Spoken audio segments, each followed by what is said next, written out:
আমি যখন পেস্টে থুতুটা ফেলছি তার সঙ্গে রক্ত বেরোচ্ছে। পরের স্তরটা কি, ব্রাশ টাশ কিছু করছি না, এমনি রক্ত বেরোচ্ছে, সেটা অনেকটা হাই গ্রেড। মানে সকালবেলা প্রথমেই আমি যদি স্প্লিট করি তখনই স্পিড করছি, নর্মালি থুতু সঙ্গে রক্ত পড়ছে।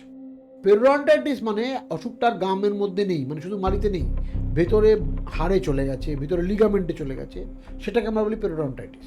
এবার বক্তব্যটা হচ্ছে যে জিঞ্জিভাইটিসটা কিভাবে শুরু হয়, একটা কিছু দেখে তো বুঝবে, মানে কখন পেশেন্টটা আমার কাছে আসবে।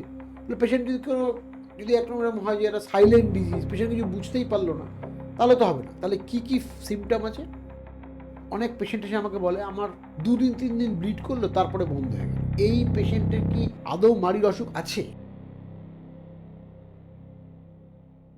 Hello and welcome to hello smile. আমার সঙ্গে রয়েছেন আপনার আমার ভীষণ প্রিয় একজন মানুষ, doctor Himadri Chakraborty, director of Odontra. সঙ্গে আমি লাবণ্য। আর বুঝতেই পারছেন, হ্যালো স্মাইল মানেই কিন্তু আপনার দাঁতের সমস্যার যাবতীয় সমাধানের একেবারে ওয়ান স্টপ সলিউশন। তো আজকে স্যারের কাছে আসবো, স্যারকে ওয়েলকাম করব এবং প্রথম প্রশ্নই যেটা করব যে আমরা বেশিরভাগ ভারতীয়রা দাঁতের থেকেও বেশি কিন্তু আমি যতদূর নোটিস করেছি মাড়ির প্রবলেমে প্রচুর ভুগি, এবং এটা সব থেকে বেশি নেগলেক্টেড। কারণ মাড়ি সাংঘাতিক পেন দেয় না, কিন্তু সমস্যার শুরুটা করে দেয়। আর যতক্ষণ না দাঁত সাংঘাতিক পেন দিচ্ছে, কেউ ডেন্টিস্টের কাছে আসার প্রয়োজন বোধ করি না। কিন্তু গাম সোয়েলিং, গাম ব্লিডিং এবং গামের একটা প্রবলেম কিন্তু কোথাও না কোথাও আমাদের অ্যালার্ম দিয়ে দেয় যে দাঁতও কিন্তু প্রবলেমে পড়তে চলেছে। এইটা নিয়ে একটু জানতে চাই। আচ্ছা, তুমি যেটা বললো না যে ভারতবর্ষ না, গ্লোবালি গাম ডিজিজ হচ্ছে second to common cough and cold. মানে সাধারণ সর্দি কাশি লাগার হচ্ছে সবচেয়ে বেশি পার্সেন্টেজ ডিজিজ ওয়াইজ, সেকেন্ড হচ্ছে গামের প্রবলেম, জিঞ্জিভাইটিস। ঠিক আছে, এবার বলছি জিঞ্জিভাইটিসটা কী। এবার এটা খুব কমন, সারা ওয়ার্ল্ডে কমন। অতএব মানে আমি বলছি ইরেসপেক্টিভ অফ সিস্টেমিক ব্যাকগ্রাউন্ড, মানে কারণ কোনো এজ বার নেই আছে, এজ বারটা নিয়ে বলছি। এবার সিস্টেমিক প্রবলেম ছাড়াই, মানে এরকম যেরকম ডায়াবেটিস হলে বেশি হয় এরকম নয়, এটা নর্মালি। হ্যাঁ হ্যাঁ হ্যাঁ। এইবার এই ডিজিজটা দুটো স্তর আছে, আমি আস্তে আস্তে বলি। সেটা হচ্ছে ফার্স্টটা হচ্ছে যে তার নাম জিঞ্জিভাইটিস, যেটা নিয়ে তুই আমাকে একটু আগে বলছিলে শুরুর আগে। জিঞ্জিভাইটিসটা কি আমি টার্মটা জানি না। জিঞ্জিভাইটিসটা, আর এর পরের স্টেজটার নাম আগে বলা হতো পায়োরিয়া, এখন বলা হয় পেরিওডন্টাইটিস। আচ্ছা, সেখানে ব্লিডিং হয় না, ব্লিডিংটা জিঞ্জিভাইটিস হয়, আমি বলছি। এবার বলছিলেন কোন এজে হয়, বাচ্চাদের ক্ষেত্রে কিন্তু পেরিওডন্টাইটিস হয় না। আচ্ছা, এক্সেপ্ট 2-1টা সিচুয়েশন, সেটা খুব রেয়ার টাইপ অফ পেরিওডন্টাইটিস, সেটা খুব কম বাচ্চাদের হয়। বাকিদের ক্ষেত্রে জিঞ্জিভাইটিস হতে পারে, কারণ পেরিওডন্টাইটিস হওয়ার জন্য যে সেলটা দরকার সেই সেলটা বাচ্চাদের থাকেই না, 13-14 বছর বয়স পর্যন্ত থাকেই না, শুরু আস্তে আস্তে 15-16 পরে গ্রো করে, সেটা একটা অন্য ডিসকাশন। এবার অসুখটা কি? অসুখটা প্রেজেন্টেশনটা হচ্ছে জিঞ্জিভাইটিস। যেটা জিঞ্জিভাইটিস মানে হচ্ছে, জিঞ্জিভা কথাটা মানে হচ্ছে গাম, মানে অসুখটা গামেরই অসুখ। পেরিওডন্টাইটিস মানে অসুখটার গামের মধ্যে নেই, মানে শুধু মাড়িতে নেই, ভেতরে হাড়ে চলে গেছে, ভেতরে লিগামেন্টে চলে গেছে, সেটাকে আমরা বলি পেরিওডন্টাইটিস। এবার বক্তব্যটা হচ্ছে যে জিঞ্জিভাইটিসটা কিভাবে শুরু হয়, একটা কিছু দেখে তো বুঝবে, মানে কখন পেশেন্টটা আমার কাছে আসবে। পেশেন্ট যদি একরকম হয় যে একটা সাইলেন্ট ডিজিজ, পেশেন্ট কিছু বুঝতেই পারলো না, তাহলে তো হবে না। তাহলে কি কি সিমটম আছে? 3টে হচ্ছে মেজর সিমটম। এই 3টে দিয়ে ইউজুয়ালি প্রেজেন্টেশন হয়। একটা কি, সোয়েলিং অফ গামস, মানে মাড়ি ফুলে উঠছে মাঝে মাঝে। সেকেন্ড হচ্ছে ব্লিডিং গাম, এবং ব্লিডিং গামের অনেকগুলো স্তর আছে।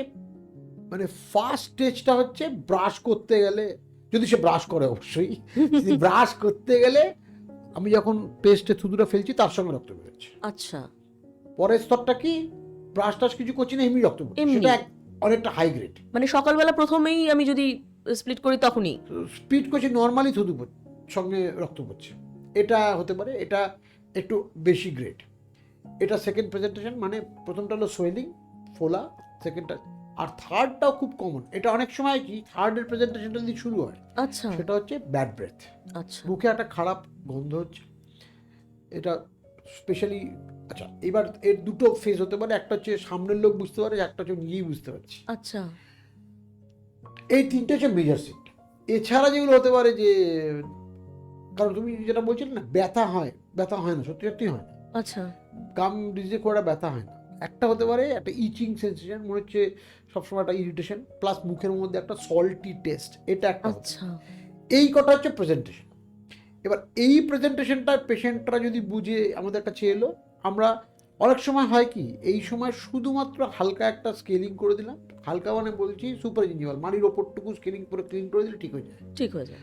পেশেন্টের লাইফস্টাইল ব্রাশিংটা একটু মডিফাই করলাম, ঠিক হয়ে গেল। পেশেন্ট এই স্টেজে এলো না। প্লাস যেটা হচ্ছে যে পেশেন্ট জিনিসটাকে নেগলেক্ট করলো, ইগনোর করলো, অনেক সময় হয়তো ব্লিডিং টিডিং হলে লোকালি কিছু অ্যান্টিবায়োটিক দোকান থেকে কিনে খেলো, এরপরে ডিজিজটা পেরিওডন্টাইটিস হয়ে গেল। এবার পেরিওডন্টাইটিস হলে প্রেজেন্টেশনটা কীরকম, ব্লিডিংটা বন্ধ হয়ে যাবে, ইউজুয়ালি ব্লিডিংটা বন্ধই হয়ে যাবে। আচ্ছা, এইটাই একটা খুব খারাপ সাইন, কারণ পেশেন্ট অনেক সময় ভাবে ব্লিডিং বন্ধ হয়ে গেছে মানে ওষুধটা আমি সেরে ভালো গেছে। হয়ে গেছি। আসলে ওষুধটা আরও ডিপে চলে গেছে, এইবার আর ব্লিডিংয়ের স্টেজে নেই। এবার যেটা হবে, এইবার দাঁতে ইরিটেশনটা, মাড়িতে ইরিটেশনটা বাড়তে শুরু করবে, মানে দাঁত মনে হবে সবসময় মনে হচ্ছে চুল করছে, ব্যাড ব্রেথটা আরও ডিপ হচ্ছে। এইটা আমি সাধারণ লোকের কথা বলছি। ডায়াবেটিক হলে পেশেন্ট সিচুয়েশনটা আরেকটু ঘোরালো, সেক্ষেত্রে খুব আর্লি মোবিলিটি চলে আসে, প্রথমেই দাঁত কিছুদিন বাদই দাঁত এমন হতে পারে যে নড়তে শুরু করে দিল। ডায়াবেটিক পেশেন্টদের ক্ষেত্রে এটা হতে পারে যে কিছুদিন বাদই দাঁতটা নড়তে শুরু করে দিল।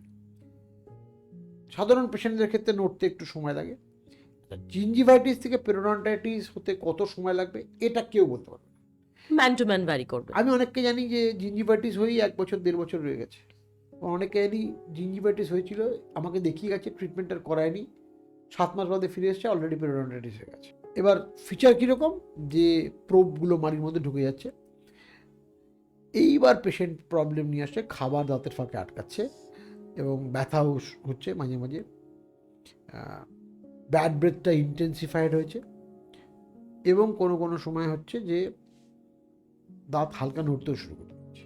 এই প্রেজেন্টেশনটা কিন্তু যখন হয়, এই ডিজিজটা কিন্তু ডিফিকাল্ট ট্রিট করে দেওয়া যাবে, কারণ দুটো ক্ষেত্রে কিন্তু ট্রিটমেন্ট প্ল্যান একদম আলাদা। আচ্ছা, ফার্স্ট ক্ষেত্রে জিঞ্জিভাইটিসের নর্মাল স্কেলিং, যদি খুব অল্প সিচুয়েশন হয় হালকা রুট প্ল্যানিং করে ছেড়ে দিলাম। পেরিওডন্টাইটিসে কিন্তু সেরকম হবে না। পেরিওডন্টাইটিসের ক্ষেত্রে একদম টিপিক্যাল স্কেলিং, রুট প্ল্যানিং, বা যেটাকে আমেরিকাতে বা ইংল্যান্ডে ডিপ স্কেলিং বলে, মানে ভেতরের রুটে যে চেঞ্জ হয়েছে, দাঁতের যে রুটটা আছে তাতে যে চেঞ্জ হয়েছে সেগুলোও পরিষ্কার করতে হবে। এবং তার সঙ্গে অনেক সময় যেটা দরকার হয়, আগে আমরা ফ্র্যাঙ্ক সার্জারি করতাম, এখন অনেক সময় লেজার দিয়েও ট্রিটমেন্ট করা হচ্ছে। মানে অধিকাংশ ক্ষেত্রে এখন, আগে যে 100টা কেসের সার্জারি কেস ছিল তার মধ্যে 75টা কেস এখন লেজারে করা হয়, লেজার দিয়েও কন্ট্রোল করা যেতে পারে। এখন খুব ভালো এক ডিভাইস এসছে, সেটার নাম হচ্ছে এবিসি, এয়ারস্ট্রিম বায়োফিল্ম ক্লিয়ারেন্স। সেটা একটা পাউডার আর একটা জল দিয়ে, একটু গরম জল দিয়ে স্প্রে করে ক্লিন করা হয় সারফেসটা, বায়োফিল্ম স্টেইন সব চলে যায়। এইটা করে অসুখটাকে ট্রিট করা হয়। এবার অসুবিধাটা হচ্ছে, এই অসুখটা কিন্তু পেরিওডন্টাইটিস হয়ে গেলে কিন্তু মেইনটেনেবল, মানে হবে, কিন্তু পেশেন্টকে আমরা ইউজুয়ালি ডিসাইড করে নিই কতদিন বাদে পেশেন্টকে আসতে হবে। তার একটা ক্লাসিফিকেশান, মেরিনস ক্লাসিফিকেশন বলে, আমরা সেটা করে ডিসাইড করি পেশেন্ট কতদিন বাদে আমাদের কাছে ফিরে আসবে। তখন কিন্তু মেনটেনেন্স দরকার হয়, মানে অ্যাটলিস্ট 3 মাস 6 মাস। না, এত কমে লাগে না। কিছু কিছু ডায়াবেটিক পেশেন্ট, খুব আনকন্ট্রোলড ডায়াবেটিস, ফ্লাকচুয়েশন হচ্ছে, পেরিওডন্টাইটিস হাই গ্রেড, তাদের হয়তো 6 মাস লাগে। ইউজুয়ালি এই গ্রেডটা হচ্ছে 6 মাস, 9 মাস, 1 বছর। 1 বছর বছরে একবার লাগবেই। লাগবে। এবার আচ্ছা, এটা নিয়ে খুব কথা যে বছরে 2বার ডেন্টিস্টের কাছে যাওয়ার কথা। আমি বলি যে সত্যি সত্যি বছরে 2বার ডেন্টিস্টের কাছে যাওয়ার দরকার নেই, রুটিন যারা তাদের দরকার নেই, বছরে 1বার গেলেই যথেষ্ট। যাদের পেরিওডন্টাইটিসের হিস্ট্রি আছে তাদের ক্ষেত্রে, জিঞ্জিভাইটিসের কথা বলছি না, পেরিওডন্টাইটিসের হিস্ট্রি আছে তাদের ক্ষেত্রে, এই ডিসিশনটা ডাক্তারবাবু নেবেন যে কতদিনে এটা করবে। 6 মাসও হতে পারে, 9 মাস হতে পারে, 1 বছর হতে পারে। তুই বলছো না 3 মাস, 3 মাসেরও সিচুয়েশন আছে, কিন্তু সেক্ষেত্রে কি খুব কমপ্লিকেটেড, মানে কীরকম সিচুয়েশন, পেশেন্ট ডায়াবেটিক, তার সঙ্গে স্মোকার, তার সঙ্গে অলরেডি মুখে অনেক ক্রাউন অ্যান্ড ব্রিজ আছে, ইমপ্লান্ট আছে, এইরকম সিচুয়েশন উইথ গাম ডিজিজেস, তাদের অনেক সময় 3 মাসও যেতে লাগতে পারে। আচ্ছা, আরেকটা জিনিস যেটা আমার ভীষণ জানতে ইচ্ছে করছে, যে একজন মানুষ যার এত প্রবলেম হয়তো নেই, কিন্তু এই যে ডিপ স্কেলিং এর একটা প্রসঙ্গ উঠলো, ডিপ স্কেলিং কে করতে পারে এবং কিরকম ফ্রিকোয়েন্সিতে করতে পারে, বা যাদের ওভারঅল এমনি দাঁত ভালো তারা কি করতে পারে বা কতদিনের ফ্রিকোয়েন্সিতে? আচ্ছা, ইউজুয়ালি যারা নর্মালি তাদের মাড়ির অসুখ নেই, এদের জন্য ডিপ স্কেলিং দরকার নেই। আচ্ছা এদের জন্য একটা নর্মাল স্কেলিং ঠিক আছে। আচ্ছা। কিন্তু এদের মাড়ির অসুখ আছে, এবার সেটা বুঝবে কি করে? মানে যেটা অসুবিধে, মানে অনেক পেশেন্ট এসে আমাকে বলে আমার 2 দিন 3 দিন ব্লিড করলো তারপরে বন্ধ হয়ে গেল। এই পেশেন্টের কি আদৌ মাড়ির অসুখ আছে? এটা খুব ইম্পর্ট্যান্ট। এটা পেশেন্টের পক্ষে বোঝা সম্ভব না। আচ্ছা এটা বুঝতে গেলে কিন্তু একজন ডাক্তারকে ডায়াগনোসিসটা করতে হবে। এই ফাইন লাইনটা পেশেন্টের পক্ষে বোঝা সম্ভব না। এবার আমি বারবার বলি যে সবার ক্ষেত্রে কিন্তু ডিপ স্কেলিং দরকার নেই। এটা যেরকম সত্যি, উল্টোটাও সত্যি। সেটা সবচেয়ে গন্ডগোলের। যাদের ডিপ স্কেলিং দরকার আছে সেটা আন্ডার ডায়াগনোসড হয়ে তাদের ডিপ স্কেলিংটা হলোই না কোনো। এদের কিন্তু অরিজিনাল ওষুধটা কোনো সময় সারলো না। মানে তারা একদম ট্রিটই করতে পারলেন না, না। গলায় গলতটা ধরতেই পারলেন তাহলে না। হয়তো শুধু নর্মালি স্কেলিং করে ছেড়ে দিলেন। তারপরে আমার কাছে প্রচুর পেশেন্ট আসে তো ইনস্টিটিউটে, আমি দেখি যে বলে আমি 4বার স্কেলিং করেছি ডাক্তারও আবার প্রবলেম। আমি আপনার তো দরকার ছিল স্কেলিং রুট ট্রেনিং, মানে যেটাকে ডিপ স্কেলিং বলছি বা অন্য কিছু। প্রত্যেকবারে আন্ডার ট্রিটেড হয়েছে। তোমাকে আমি একটা এক্সাম্পল দিই। ধরা যে পেশেন্টের জ্বর হচ্ছে, পেশেন্ট জ্বরের ওষুধ খাচ্ছেন কমে যাচ্ছে, যেই খাওয়াটা বন্ধ কিন্তু জ্বর তো রোগ নয়, রোগের উপসর্গ। এক্স্যাক্টলি। ধরো লোকটার ম্যালেরিয়া আছে, ডায়াগনোসিসটাই হলো, হ্যাঁ, তার ব্লাড টেস্টে হওয়া দরকার। ব্লাড টেস্ট হওয়া দরকার ছিল, সেটা হলো না। এই অনেক সময় প্রথমটা যেটা বললাম যে অকারণে ডিপ স্কেলিং করাটা যেরকম ঠিক নয়, আবার ডিপ স্কেলিং দরকার সেটাকে শুধুমাত্র স্কেলিং করে ছেড়ে দেওয়াটাও কোনো কাজে নয়। ফলে একজন ডেন্টিস্টই কিন্তু আমাকে সঠিক গাইডলাইনটা দিতে পারেন যে আমার সাধারণ একটা স্কেলিং দরকার নাকি আমার ডিপ স্কেলিং এর প্রয়োজন রয়েছে। অ্যাবসলিউটলি। এইবার একটা কথা, সেটা হচ্ছে যে যেটা তুমি আমাকে জিজ্ঞেস করলে বলে বলি, তুমি হয়তো আমি একটু এক্সটেন্ডেড হয়ে বলছি। এইবার অনেক সময় ডিপ স্কেলিং করার পরেও প্রোবিং ডেপটা রয়ে গেল, মানে প্রোবটা ঢুকে যাচ্ছে, খাবার আটকাচ্ছে, সেটা ইউজুয়ালি ক্ষেত্রে বোঝা যায়। এবার যদি এটা হয় যে এটা 3 মিলিমিটার পর্যন্ত ঢুকে যাচ্ছে, মেনটেনেবল। আচ্ছা, 3 থেকে 5 এটা একটু গ্রে এরিয়া। পেশেন্ট যদি মেনটেন করতে পারে ভালো। এবার মেনটেন করতে পারে বলতে আমি কি করি, তার ব্রাশিংটাকে ইমপ্রুভ করাই। মানে এটা ওভারঅল পেরিওডন্টিস্টরা ওয়ার্ল্ড ওভার ট্রাই করে। যদি দেখি সে ম্যানুয়াল ব্রাশ, মানে নর্মাল আমরা যে ব্রাশটা তুমি আমি ইউজ করি এই ব্রাশটা দিয়ে করতে পারছে না, সেক্ষেত্রে আমরা পাওয়ার ব্রাশে শিফট করাই। পাওয়ার ব্রাশ মানে ব্যাটারি অপারেটেড ব্রাশ, যেটাতে সুবিধাটা হচ্ছে ব্রাশটা তুমি যে অ্যাঙ্গুলেশনে শুধু ধরার কথা 45 ডিগ্রি, সেটা ধরে সুইচ টিপটা নিজের থেকেও ক্লিন করে দেবে। প্লাস দুটো দাঁতের মাঝখানে যদি কোনো খাবার টাবার আটকায় বা দুটো দাঁতের মাঝখানে প্লাক বা কিছু হয়, সেটা মেনটেন করার জন্য আইদার ফ্লস বা স্পেসটা যদি বড়ো হয়, পেরিওডন্টাইটিসে পেশেন্টের স্পেস বড়ো হয়ে যায়, সেক্ষেত্রে আমরা যেটা করতে পারি, ইন্টারডেন্টাল ব্রাশ পাওয়া যায়, আমরা সাইজটা বলে দিই এই সাইজ, সেটা দিয়ে ক্লিন করতে হবে। এইটা করেও যদি দেখি মেনটেন করতে পারছে না, তখন আমরা সার্জারি কনসিডার করি। এইবার সার্জারিটা তুমি এটা প্রথমেই বললাম, সার্জারি আজ থেকে ধরো 15-20 বছর আগে প্রচুর কেস সার্জারি হতো, সেটা আস্তে আস্তে কমে আসছে, কারণ আমরা নন ইনভেসিভ প্রসিজিওর দিয়ে করতে পারছি। সেগুলো কি এই যে এয়ারস্ট্রিম বায়োফিল্ম ক্লিয়ারেন্স বা লেজার, এগুলো করলে কি সার্জারির সঙ্গে ডিফারেন্স কি, সার্জারিতে কাটতে হবে, ওপেন করতে হবে, ব্লিডিং হবে, সেলাই করতে হবে, কষ্টসাধ্য ব্যাপারটা অনেক কমে এলো। কম্পারেটিভলি এখন এগুলো নন ইনভেসিভ হয়ে গেছে। মানে সব ফিল্ডেই তো তাই হচ্ছে আস্তে আস্তে। আগেকার দিনে একটা গলব্লাডার স্টোর হলে পুরো ককার্স ইনসিশন দিয়ে পেটটা অত বড় করে কাটতে হতো, এখন 3টে ছোট্ট ফুটো করে ল্যাপারোস্কোপিক ক্যামেরা দিয়ে করা হয়। ন্যাচারালি আস্তে আস্তে আমরা যত সভ্যতার অগ্রগতির সঙ্গে সঙ্গে আমরা তো অ্যাকচুয়ালি যেটা হচ্ছে যে আমরা যত সভ্যতা এগোচ্ছে তত পর্যন্ত আমরা অ্যাডভান্স টেকনোলজি আমাকে মিনিমালিস্টিক করে দিচ্ছে সব। তো এই মিনিমালি ইনভেসিভ টেকনিকগুলো আসাতে এখন ফ্র্যাঙ্ক সার্জারিটা কমে গেছে। অতএব তোমাকে এটাই বলার যে এই যে গাম ডিজিজটার সবচেয়ে বড় সুবিধাটা হচ্ছে যে, অসুবিধাটা প্রথমে বললাম ব্যথা হয় না, ব্লিডিং বন্ধ হয়ে যায়। সুবিধাটা হচ্ছে এটা আমাদের কিন্তু অনেকটা সুযোগ এবং সময় দেয়। এটা কিন্তু আজকে হচ্ছে কালকেই দাঁত মেরে পড়ে যাবে এরকম নয়। আমার অবহেলাটা যদি দিনের পর দিন মাসের পর মাস চলতে থাকে, তখনই ডিজিজটা খুব কমপ্লিকেটেড অবস্থায় আসে। আমি এই কথাটা কেন বললাম, কারণ আমি যেহেতু প্রচুর পরিমাণে স্প্লিন্টিং করি, যেটা নিয়ে হয়তো আমরা কোনো একটা এপিসোড করব। স্প্লিন্টিং মানে হচ্ছে নড়া দাঁতকে শক্ত করা, যেটা মানে আমার মেইন কাজ একদম। আমি তাদের জিজ্ঞেস করি, আচ্ছা আপনার যখন অসুখটা হয়েছিল এই নড়া দাঁত অব্দি, এতটা নড়া দাঁত পর্যন্ত এলো, ওয়েট করলেন কেন? হ্যাঁ, মানে এতটা নড়া দাঁত কথাটা মানে বলছি আমি, এরকম হতে পারে যে একটা পেডেস্টাল ফ্যানের চালাতে পারবো না, এতটাই নড়ছে, তারপর পড়ে যাবে।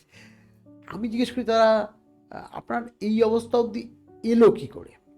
এবার এটা দুটো অ্যাসপেক্ট আছে। আমি দেখেছি পেশেন্ট খুব বেশি স্মোকার, তারা পাত্তাই দেয় না, দূর হয়ে গেছে।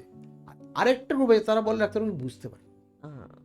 আরেকটা থার্ড গ্রুপ, যেটা নিয়ে বলে আমি এই টপিকটা শেষ করবো, সেটা হচ্ছে যারা হয়তো সত্যি সত্যি ডাক্তারের কাছে গিয়েছিলেন কিন্তু প্রত্যেকবার আন্ডার ট্রিটেড হয়েছে, প্রত্যেকবার শুধু সঠিক গাইডলাইনটা স্কেলিং পানি করে ছেড়ে দেওয়া হয়েছে, কিন্তু তাতে অসুখটা কোনোদিন এরাডিকেট হয়নি। এইবার যখন সে নড়ছে তখন সে বুঝতে পারছে। মুশকিলটা হলো একবার দাঁত নড়ে গেলে আমরা টেকনোলজিক্যালি ফিক্স করতে পারি, দাঁতটা যে হাড়টা চলে গেছে সেটাকে আর তৈরি করতে পারবো না। অতএব দাঁতটা যদি নড়ে যাওয়া সিচুয়েশন অবধি যেন না যায়, তার আগে ডিজিজটাকে কন্ট্রোল করাটাই সবচেয়ে বুদ্ধিমানের কাজ।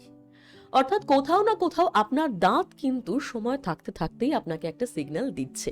একটুখানি সচেতন হয়ে যদি সেই সিগন্যালটার সঠিক অর্থ আমরা বুঝতে পারি, তাহলে কিন্তু দাঁতকে সাংঘাতিক বিপদের হাত থেকে বাঁচানো সম্ভব হবেই হবে।